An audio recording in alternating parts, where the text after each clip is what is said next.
On this episode of AV Week, we wrap up our week at InfoComm 2021. Bradford Finn is here, Megan Dutta, and a whole lot more. Join us as we look back on InfoComm 2021, education, and the value of going to the show. All that and more next on AV Week. The network for the AV industry. What are you listening to? This is AV. This is AVNation. This is AVNation. This is AV Week, episode 533, recorded Friday, October 29th, 2021. InfoComm 2021, part 2. Support for AVNation is brought to you by Crestron. This is AV Week, your weekly wrap-up of audiovisual news and information. My name is Tim Albright. I am your host. This is part 2 of us from InfoComm 2021 in Orlando, Florida. With me to talk about their week here is first and foremost Gina Sansevero from Atlas IED. Welcome, ma'am. Thank you for having me, Tim. I'm so excited to be here. And she has show voice. So. I have a little bit of show voice, but it's coming back. All right, good deal. Yep. Bradford Ben, which you guys have been watching ferociously, his in-studio stuff. So welcome, sir. Thank you for having me. You might know me from such great things as interview 1, 2, 3, 4. I think we got 14 interviews at least. Pretty good. Highly recommend you go see them. The best thing is they have me in them. And last but not least, I don't think I've had you on since you joined Rave, but yeah, I think you did. I did? Okay, well, Megan Dutta, who affectionately calls me her dad. I am not her father, just so we've said that. From Rave Pubs, welcome, ma'am. Hi, thanks for having me. Absolutely. All right, Gina, I asked a bunch of manufacturers this week, and I'll ask you the same thing. Okay. Was this worth it? Oh, heck yeah. Okay. Heck yeah, 100% worth it. For a couple of reasons, right? One is we get to be that first step back into a more normal AV community. And it's by no means normal, but it's that first step back. So we're really happy to be here for that, to witness that. I was telling everybody, we're kind of in the front of the hall, and those doors opened on Wednesday morning, and the energy came in before the crowd came in, right? You just felt this resurgence, this recharge, and you're like, oh yes, this is what we've done it for. Because I'll tell you, Tuesday I was ready to cry. It wasn't all that exciting. Wednesday was it was worth every penny, every moment, every blood, sweat, and tear to get to this point. I'm a little concerned. So you're saying that Tuesday you were ready to cry? And you were ready to cry Wednesday? Yeah. It's the trade show cry. And when I don't know. Were you ready to cry? I started crying on Thursday night after 8 hours of being in the studio with Matt staring at me. Those of you who aren't watching the video, Matt Scott, our beloved Canadian, was not able to make it. So we hung around and put flat Matt everywhere. So if you go on Twitter, you'll find him. He is about that tall, too. I think he's I shrunk taller. him a little bit. No, Yeah. he's a little shorter than you. Yeah. Megan, from your standpoint, besides the crying on Wednesday, what did you take away? Like, what Jenny mentioned, the energy. Did you feel that on Wednesday? Did you feel that this week? Oh, absolutely. I think the one thing we've heard, anytime you ask somebody about the show, they say the same 2 words, which is pleasantly surprised. Okay. Because I think the people that came here and they were all in, there's some booths like Atlas ID and HD Base T, they made it clear that they're coming here to come to a show and they're bringing it all. They're going full force. And I think you could really feel that.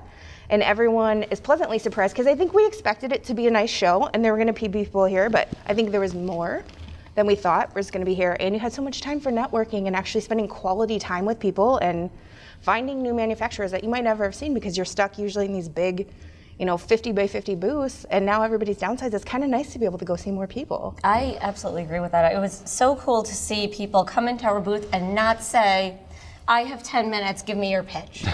More like, this is beautiful. You guys have done a great job. Tell us what you brought. And by the way, can we sit down, have a cup of coffee, and talk about how your year has been? European almost, right? Yes, it has a very ISE feel with a much more intimate kind of energy to it. And I think Corey, we were at dinner last night with Corey, and she made a really good point. As like Corey Schaefer at QSC was you're not talking to somebody and then you see somebody behind them going, waiting. So you have a line full of people waiting for you because you have that time to actually engage with people. Yeah, that's true. And we were consistently busy, but not in a chaotic way, which really helped set the tone for the entire week. You must have said something good because he's taking notes.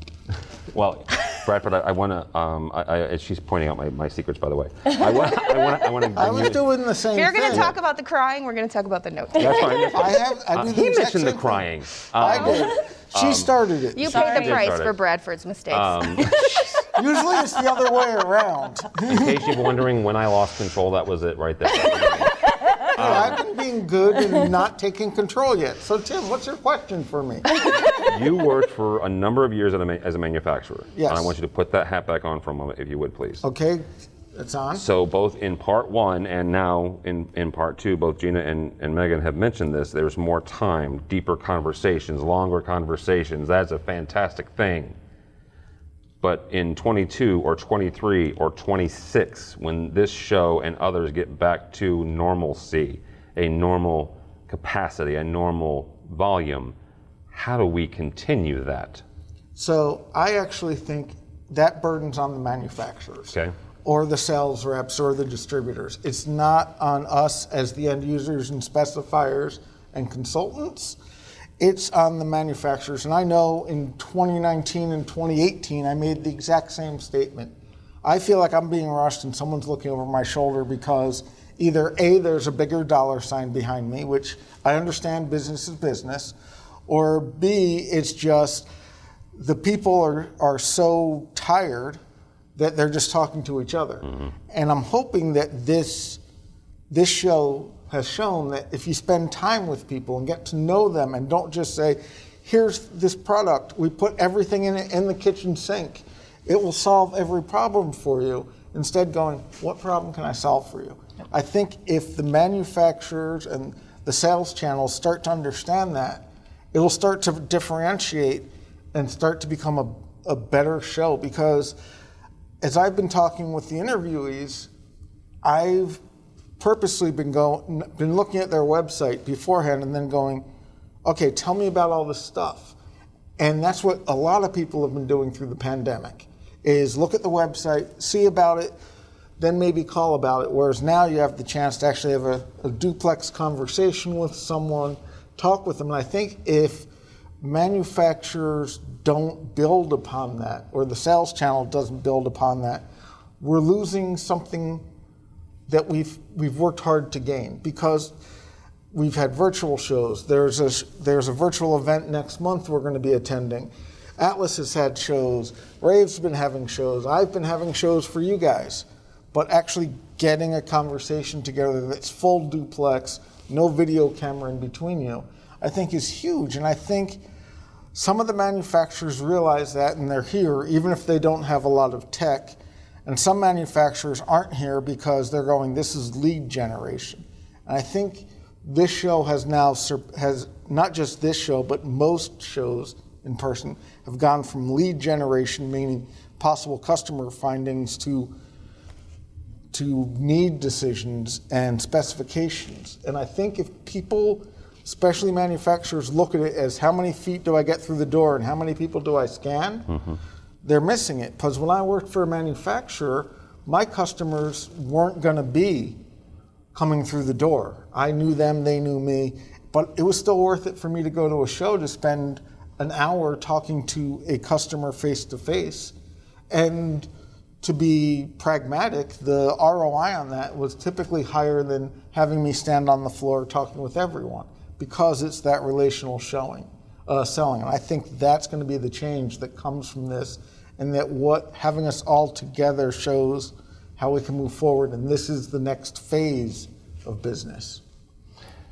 Gina, I asked some of the manufacturers in part one this kind of same question: is there something what did you learn this week with this type of show and this InfoComm that you either are going to take away or that you could take away to make next year or the year after that better or more, engaging, or to help your sales staff really kind of get into in front of the customer? Yeah, so I think our answer is two-part. The first part is that the humanity aspect, the compassion and empathy component is needed. It's real. I mean, I've never seen our industry so polarized as it is now.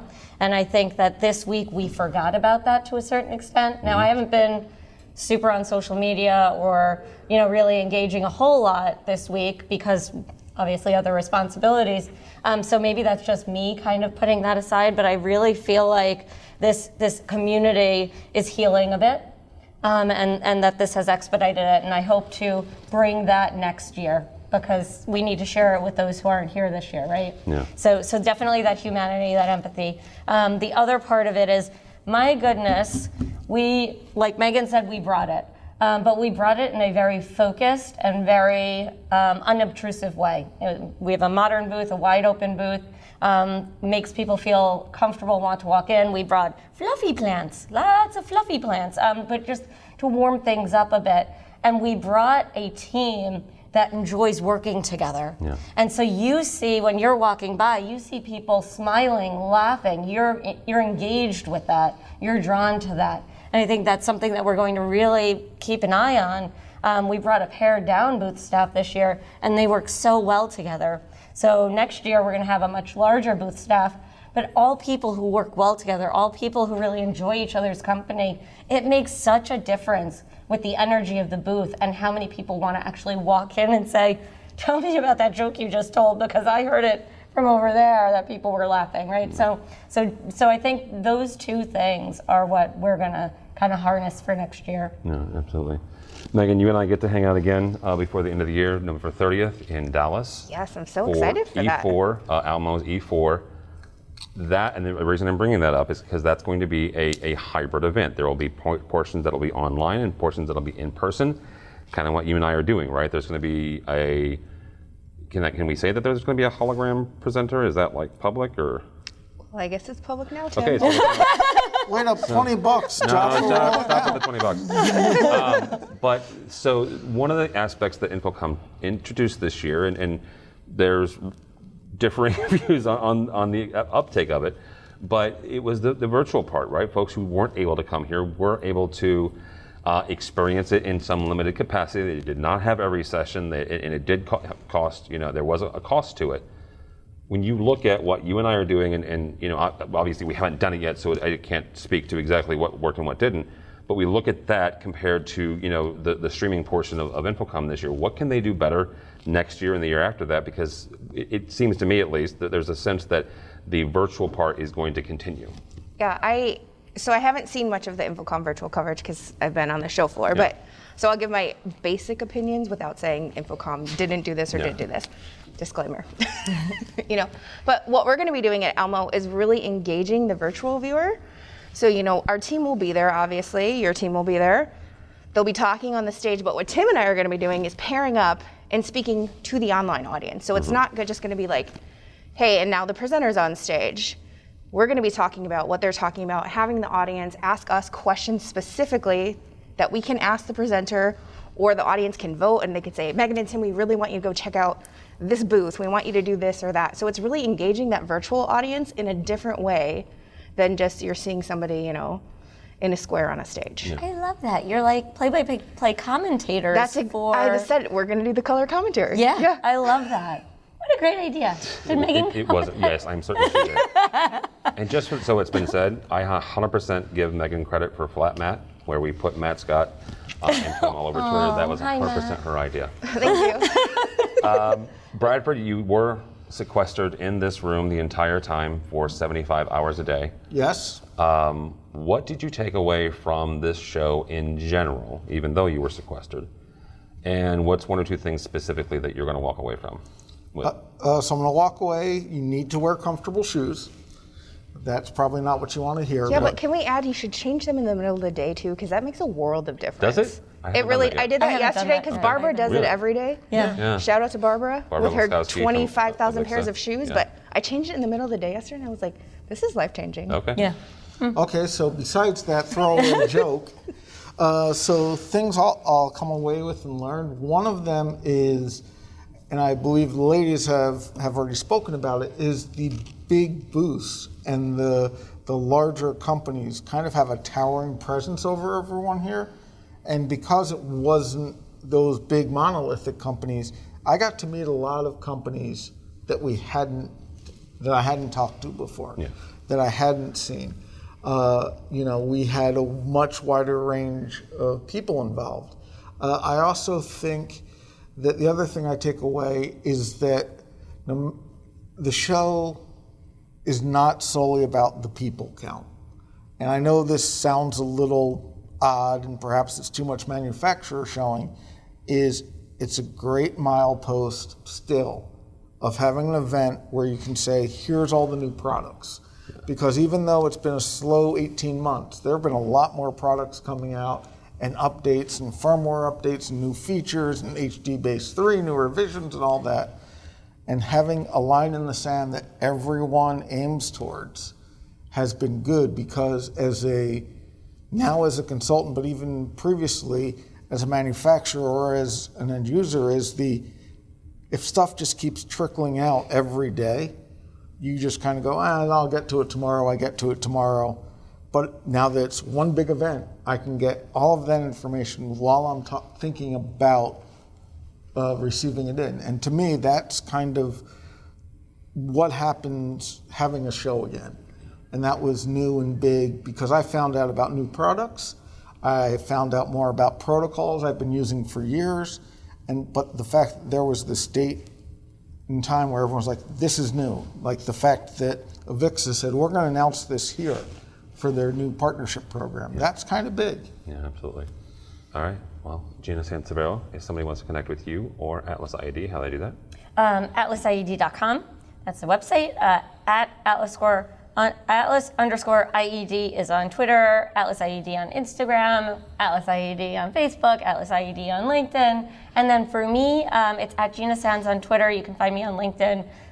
You'll find my dog and some food pictures on Instagram. And you can connect with me by going through the Atlas IED Contact Us page. And it has my email address up there. So there's tons of ways. Tons of ways. Totally connected. For those of you not watching the video, she is a unicorn today. Oh, I'm a unicorn. It's the last day of InfoComm, and we have a candy trail going on. Yeah. Hashtag candy trail. And there's a bunch of exhibitors. Oh, I don't even know if this is even It's not. It's necessary. 2 weeks ago. Oh, crap. That's all right. That's okay. I'm a unicorn today. Bradford Ben, how do people connect with you? You can connect with me at advisus.com, or just look for Bradford Ben on the search engine of your choice, bradfordben.com. You can find me on the Twitters, lampooning Tim and his hapless bears. Well, I guess that's a redundant term. At Bradford Ben with 2 N's. Wait till I start making fun of the Blues. Oh, wait, I'm not supposed to. You can do that. Okay. That's allowed. And I'm not making any jokes about the Blackhawks. That's just wrong in so many ways. Correct. Yeah, Right, there are thanks. certain things even I won't make fun of. Megan. Oh, and by the way, thank you for being polite to me and putting the masks on. I know there have been some people in here who are like, why do you have masks on? You're not on the studio floor. I'm paranoid. I have reasons to be, so I want to appreciate all my friends. I also wore masks in all my interviews, and everyone I interviewed was masked up. It's important. Yeah. It's the show policy. I agree. There we go. All right, Megan, how do people connect with you or Rave? You can follow me on Twitter and LinkedIn at Megan A. Dutta, and you can follow Rave at RavePubs or ravepubs.com. And we have an event next week. It's the replay event. Be sure to check that out. We're going to be talking about everything that happened this year in AV, and also talking about InfoComm. And then you can catch me and Tim at the Alamo E4 in Dallas on November 30th. Yep. All right, here we go. Part 2 of part 2. I guess that would make it part 4. I don't know. This is the last look at InfoComm. With me, first and foremost, I'm going to call this the Rave episode, and then Gary K can yell at me later for it. But Steph Beckett from Rave, how are you? Doing good. How about yourself? I am well. Also, half the HETMA episode 2. Mike Peterson, welcome, sir. Thank you. Awesome. And last but not least, buddy, Mr. Jeremy Caldera from Pearl Technologies, sir. I am glad to be here, but I'm not with any of the fancy letters and stuff that you guys. You used to be on the leadership search committee. Well, that's true. of I guess AVIXA, have that, yeah. and That's you've pretty won fancy letters. every AVIXA award except for Women of AV, the Woman of AV. So, Well, Yeah. I've won a couple. yes, of course. Steph, I'm going to start with you on this. Okay, And start with me. By all means. So, first and foremost, Steph has a podcast. Are you still doing it? Yeah, yeah. Okay, so she's still doing it. It's called Study with Steph, and Okay. Steph was going studying for her CTS. Yeah. And then she unfortunately spent 3 days with Caldera I did. in the CTS prep. Hey, Jeremy. Hello, Steph. And then you took your CTS. I did. Your test. How did it go? So I did not pass this time, my first go around. But so you like that much. yes, so you need a 350 to pass, and I made a 329. Okay. So it was kind of the matter of like a few questions, but you know, it was nobody's. It was just my, you know, I happened to get a lot of questions on like a few that really stumped me. So it really just depends. But the great thing about it was they let you know like the section that you need to work on. And so the section I did worst on in was designing AV solutions, which, you know, makes a lot of sense since I don't do that for a living. But knowing that, I know what I need to go back and work on. But doing as well as I did, I think it is a lot to the credit of Jeremy and Chuck, because their class was really great. It helped me with a lot of the things that I was actually really worried about. And then the things that I was most worried about actually ended up being the things I was best at. So very grateful to them. And that's kind of where I wanted to go. It wasn't, you know, the talk about the test, but really about your study and your preparation for this test. So yeah, a lot of what my preparation was going through the exam guide, and very glad to have the Study with Steph podcast where I could kind of take each section and break it down and invite kind of subject matter experts on with me, just people who were very open to just letting me fire questions at them over and over again, because that's how I learn. I tend to learn in a really classroom-based setting where I can just ask every single question under the sun, and that's how I retain information. So I learned a lot from doing that, and also learned a lot from being in the class as well. And she was one of our most vocal students throughout the 3 days. I was. And it was great, but it stimulated conversation within the classroom. Because I'm not shy about having questions. no, but and that's the thing, is like a lot of students too, they don't want to ask the questions, right? And they don't want to be engaging, which is what you do to get the most out of your classroom, right? So it was very helpful having her do that. So. Awesome. One thing I want to point out is because I just think it's cool when you realize how, you know, as we do this and as you do your podcast, how people really do listen. You said that at one point somebody in the class piped up and said, "Study for Steph did not prepare me for this class." Yeah. Yep. And you know what? She was right. But to be fair, that's not what it was designed to do. No, it's designed to kind of, Study with Steph was designed to kind of supplement if you just are like, I'm not feeling super great about the way that light works. I don't understand how that works. I have a few questions about the different measurements that we have for light. Then you can go, oh, there's a Study with Steph episode about light. So I can go and watch. It's not supposed to replace your studying. It's supposed to kind of supplement it and maybe help round you out in the areas that you're having a little bit of trouble in. And that's what it did for me. So, you know, luckily, since I did fail this first time, Study with Steph has been renewed for season 2. So Well, hopefully I get asked to be on it again. Yeah, you can. Since my class failed her. Oh, no, you didn't fail me. I will tell anyone and everyone under the sun that if anything, like, y'all helped me not fail worse. So I have complete confidence that I'm going to make you guys, you know, help me some more and help me round out those few areas that I still have trouble in. But I've been told by everyone, they're like, okay, yeah, you got to work on this one section, but you're going to go in next time and you're going to blow it out of the water. You're going to be just fine. So if anything, it kind of solidified my idea that I do belong in this industry. I am in the right place. It's not that I didn't know the information. It's that I just need a little bit more work. Yeah. And some of it also, I mean, I failed it more than once, is test anxiety, which is me personally, right? Yeah. Is I think I know this, right? And you vacillate back and forth. And then it's a lot of pressure to take it here because you're just like in a lot of in a room with like a lot of other people testing.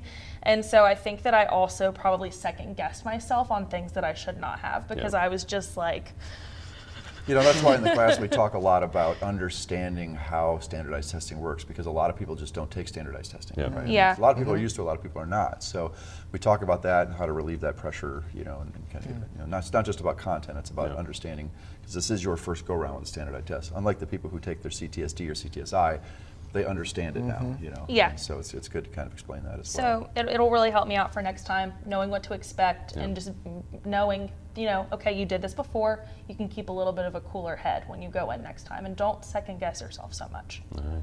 Mike, I'll bring you on this. You are a member of the HEPMA group. We're going to go hang out with them here in a bit. We are. It's going to be great. How was it for you personally, this show, and also how do you think, I'm not asking you to talk for the entire group, but just your sense, you know, of what they got from this week? Yeah, no, it's been great to be here. higher ed definitely showed up in force at this show. And I think that's one of the transitions that's been interesting to watch. I was an integrator for years, and I've attended the show for a long time, but seeing the transition to have more end users, or in our case, in-house integrators, joining the show and being welcomed, that's been great. And this was just another one of those years. And I think the big thing our group got was we'd been doing so much interaction in the Zoom world, and these people I hadn't met before, and it was amazing to be able to meet these people in real life, spend some time with them. Yeah, that's what I came for, and that's what I got. All right. Real quickly, because I've had these conversations. Some of it has been on podcasts, some of it's just been in chatting with you and Joe Way and some other folks. Explain to me the term in-house integrator. Sure. Yeah, not every university or college would have this, but many of us have a sizable team of well-trained, certified individuals, and we essentially serve as an in-house integrator for our organization. So at Iowa State University, if there is a department or a college that has some AV need, they'll reach out to us. We'll go do a needs analysis. We'll prepare an estimate. I mean, we're even using D-Tools. It's a tool designed for integrators. If they like it, they'll send us an account number. We'll purchase it all. Then we have a dedicated install team that will go install it, do the programming, and do the commissioning. So really, I mean, we literally have all the tools that a regular integrator would have. We're just doing it in-house for our own team, for our own organization. All right, very cool. Jeremy, what are you taking away as an integrator and as somebody who has been involved with AVIXA for a very long time? I got the sense very early on, Jeremy and I are very good friends, and we've been talking about this show for just off the record and back and forth, and I didn't get the sense that either of us were ever going to not come. Right. That's true. It was one of those things like, you know what, unless they don't have it, I'll be in Orlando. Yeah, right. I mean, even if I wasn't teaching a 3-day class last weekend, I still would have been here. Yeah. Right. Knowing that commitment, that's why I wanted to bring that up. What are you taking away from this week? You know, I heard some other parts of your podcast say this, right? But it is true that I've had some much more meaningful meetings over the week. It's been great. I mean, there's a few manufacturers and a few people I wish I had seen. I'm sure they'll come down to my office and talk to me more one-on-one. That's great, that's fantastic. But it did allot me the time to go out, see some of the things I normally wouldn't see some new technologies. I had a fear that there would be nothing new here, right? And it would be kind of the same old, I'll see some booths, I'll talk to some people, get that networking that we want to do. There was genuinely some really cool technology out, right? And I'm excited for even some of the stuff that may not be the greatest right now and might be prototype kind of stuff, but the potential is there for some really cool stuff as well. And I think seeing kind of how we're trending and starting to talk about use of AI for different types of stuff, I'm very excited about what that's going to bring. That really is only achievable if you come to an event like this, right? And interact with those people and talk about that, get more of that one-on-one. You can watch YouTube videos all day long on this stuff, right? But unless I can talk to an engineer sometimes and figure out kind of what the thought process is going into things, you really don't understand the full grasp of a lot of that stuff. So, what was one or two technologies that you saw that, like, oh my gosh, this is worth coming, and this is awesome? I really liked some of there was that e-glass thing that was really cool. That's it was out so there. cool. Yep, absolutely. Such a simple concept. I don't know why this was not created sooner, right? But from a distance learning environment, I looked at it from a distance learning perspective, and we do a lot of higher education work where there's not in-house integrators. We'll get into a debate about that later. But we'll do a lot of higher education stuff, and I thought about that from a distance learning standpoint, or even like I was talking with Chuck about the CTS prep class, how useful that would have been, not only for his virtual CTS trainings, but in-person training events. If you can annotate live over the stuff when you're there and you're talking, it takes that experience that we all talk about, right, and brings the presenter and the instruction documentation and things together, versus even if you're in person, you're looking at the instructor, you're looking at the PowerPoint, you're looking at the instructor, you're looking at the PowerPoint, right? This kind of brings all that together too. Just from that simple interactivity kind of adds that little bit to the experience there as well. Also saw some LED technology. We do these big LED video walls, and where do you put a camera, right? If you're doing a large training room or a conference room or classroom or whatever, how do you do that video conferencing with that? And I'm seeing some of that stuff where the cameras are now built into a few of the pixels on the LED wall, right? And I think that's one of those examples where, okay, it looked good, right? But the potential for what that could be down the road is, I'm glad to see somebody's kind of thinking of stuff like that. Little things like that, that I see that's really awesome. Did you see Grid? I have not yet, but I may They pop are over there. cool. That's a cool product They're too. so cool. So it is, how when you're doing an install in like a conference room or somewhere and you have to run a lot of power like under the floor, they have a special floor covering that then you put carpet on top of, that when you need to go in and fix something, you use an app on your phone that's kind of like an AR type thing, and you put it over and it shows you where all the cords are under the floor. So you know where to. Holy cow. Yeah. Okay. It's a raised floor system, but they've taken it to the next level. With AR though. With AR, absolutely. Yeah, that's interesting. And That's it's really been cool. awesome. That's cool. Yeah. Well, that was going to be my next question to you, Steph, is you ran around with, just like I did, different booths. You also did a bunch of interviews inside the HDBaseT booth as well as Almo. What was one or two things besides Grid now that you thought was like really phenomenal or exceptional? Sure, yeah, Grid is definitely one of them, because that was like, I haven't seen anything like this before. So when I come to a show, I'm like, I either want to see something brand new or I want you to teach me about something. And so Grid was definitely like something new. The other thing is Modus VR. I am a big fan of them too, just because I just think that is a product that can actually save integrators a lot of time and money. If you're not familiar with Modus VR, they have a product that basically, like when you are speccing a conference room, or even if you're speccing someone's house in the residential area, like what they do is they kind of build it for you in kind of like VR. So you can actually look at the changes as they're happening, and you're like, oh, I would love to see what this would look like with a 65-inch screen right here. And they're like, okay. There you go, and then you have your little goggles and you can like look at it and you're like, well, actually I think that's kind of ugly. Can we make it a 55? And then they can do it right then and there. And the way that their thing works is it automatically can calculate furthest viewer and everything, so it tells you automatically where you can put chairs, where you can put everything.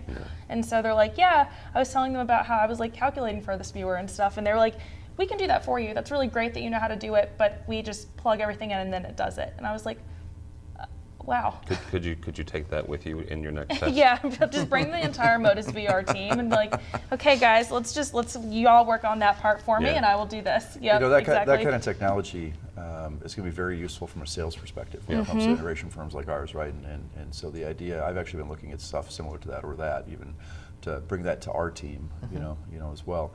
Interestingly enough, talk about all the different new technologies and stuff too, though.